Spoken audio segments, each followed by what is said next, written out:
Hello, welcome to Dental Notes and Mnemonics. In today's session, we'll be talking about how to diagnose the white lesions in the mouth using a simple 10-step approach. This method will help you to identify and understand different types of white lesions in the oral cavity. So let's get started. White lesions in the mouth are often due to excess amount of keratin production, infections, immune system reactions, or the chronic irritation. And sometimes they can indicate a more serious condition like pre-malignant lesion. Proper diagnosis is a key to managing these lesions and preventing further complications. First thing we check is if the white lesion can be wiped off or not. Take a gauze or a tongue blade and gently try to wipe the lesion. If it comes off easily, it's a wipeable lesion or a scrapable lesion, and if it stays, it is non-wipeable.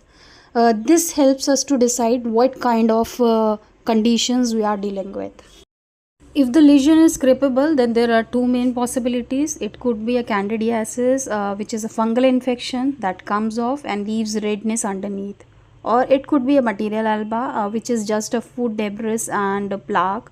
If it wipes off without redness, it is usually material alba only. If the lesion does not wipe off, we move on to non-wipeable lesion. These are often related to structural changes in the tissues. Common examples are leukoplakia, which is a thick white patch, and a lichen planus. It appears as a lacy white pattern in the oral mucosa. These lesions stay on the surface and don't go away easily. After this, we'll check the clinical appearance of the lesion, whether it is homogeneous and non-homogeneous. If a non-scrapable lesion looks smooth and uniform, it is called homogeneous. One example is leukoplakia, which is smooth and flat. Another is lichen planus, which often looks like a white lace pattern. And these conditions need to be monitored, and sometimes a biopsy is needed to rule out the other issues. On the other hand, if the lesion has both white and the red areas, it is called non-homogeneous. This type is more concerning because it might indicate a higher risk of cancer transformation. Speckled leukoplakia is one example, and it is often requires a biopsy. Proliferative verrucous leukoplakia is another example, and it tends to grow quickly. Next, we look at where the lesion is located. For example, if you find a white patch on the lateral tongue, it could be hairy leukoplakia, especially in the people with weakened immune systems. On the buccal mucosa, it might be frictional keratosis caused by the habits like biting the cheek.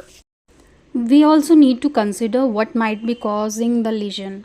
Tobacco use is a big factor, leading to conditions like smoker's keratosis or reverse smoker's palate. If the lesion is caused by chemical burn, from aspirin, it can also appear white. So always ask about the habits like smoking or the chemical exposure from the patient. Sometimes the cause of white lesion is something more rare. For example, white sponge nevus is a genetic condition that causes white patches in the mouth. Oral submucous fibrosis, common in people who chew areca nut, can also cause white lesions.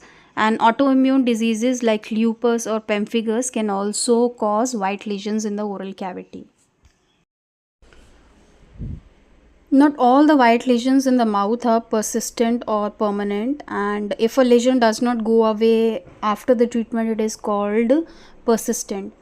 Some can be temporary and resolve on their own once the cause is removed or treated. Example of the lesion that do not persist is frictional keratosis, candidiasis, chemical burns, linea alba, which is a white line formed along the inside of the cheek due to constant friction from teeth, often seen in the people who chew on inside of their cheek. Reactive hyperkeratosis also goes away and it does not persist. It is due to the minor irritation or injury to the oral mucosa, such as the dental work, braces, or sharp filling. Leukoedema is a white, milky grayish appearance white lesion which occurs on the buccal mucosa, and the affected mucosa is stretched. The white color usually disappears, which is a key distinguishing feature from the other white lesions that do not change with stretching. Persistent or non-healing white lesions might require further investigations as they could be linked to more serious conditions like leukoplakia or lichen planus.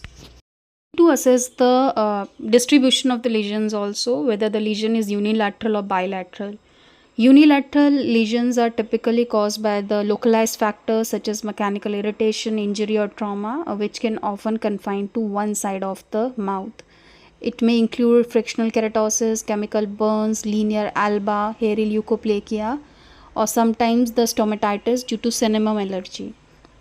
On the other hand, bilateral lesions are due to systemic factors such as infections, autoimmune diseases, or genetic causes.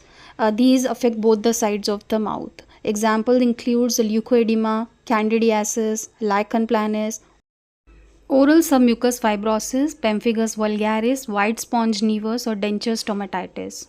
After distribution, we have to also check that whether the lesion is localized or diffuse. Localized lesions like frictional keratosis are often confined to the area of trauma and irritation, while the diffuse white lesions like candidiasis are more widespread. Some lesions occur on the specific areas like hairy leukoplakia, which is typically found on the lateral tongue. Step is confirm diagnosis with a biopsy. Finally, when you are not sure about the diagnosis or the lesions has concerning features, it's important to confirm with a biopsy. A biopsy is a small tissue sample that helps identify whether lesion is cancerous or benign. So early detection through biopsy is essential for the best possible outcomes. That's the 10-step process for diagnosing white lesions on the mouth. By following these steps, you can confidently assess white lesions and know when to take action. If you found this video helpful, be sure to like, share and subscribe for more easy to understand lessons. Thanks for watching. See you in the next video. Till then, bye bye. Take care. Have a nice day.